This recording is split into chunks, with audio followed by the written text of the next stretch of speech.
Ayesha stood before the door that bore Peter Hendry's nameplate. She was not in the least enthusiastic about the task before her. She wanted to resume her search for the Ark. Instead, she was at the British Museum on what would no doubt turn out to be a wild goose chase.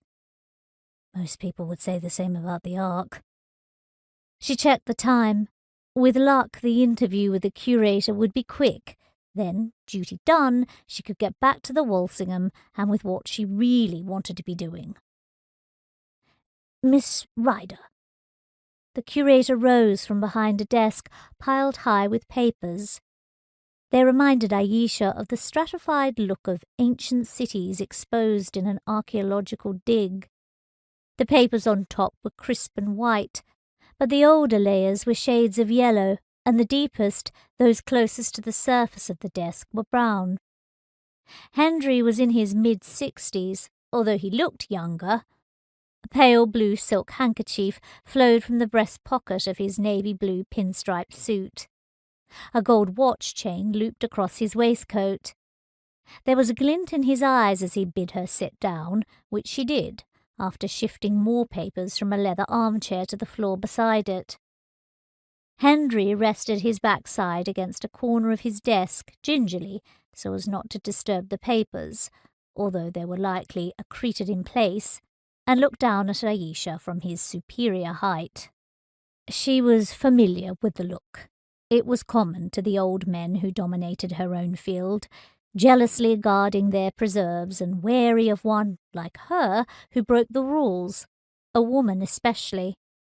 Even her George Cross wouldn't be enough, in their minds, to counter the photographs of her that adorned the lurid magazine covers at supermarket checkouts. She was used to the condescension. It came out in various ways, like Hendry's failure just now to call her doctor when greeting her. It might have been an oversight, but she doubted it. Such things had never concerned her. She had learned, growing up in the alleys of Gaza, that she was as good as any man, better than most. She crossed one long silk-stockinged leg over the other with studied indifference. Hendry's eyes followed the movement, lingered on her thighs. She suppressed the urge to get up and leave, wishing she'd had time to change into something less provocative. The Prime Minister had seen that she was bundled into an official car and on her way to the British Museum as soon as she'd agreed to look into the mystery of the Washington treasure. Afraid I'd changed my mind. So you think you can find the 1814 treasure?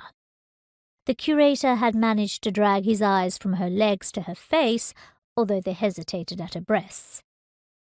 Hendry was defensive. He regarded the treasure the British had stolen from Washington as his baby. He'd made the initial find. He wanted the glory of making the big discovery. She couldn't fault him for that.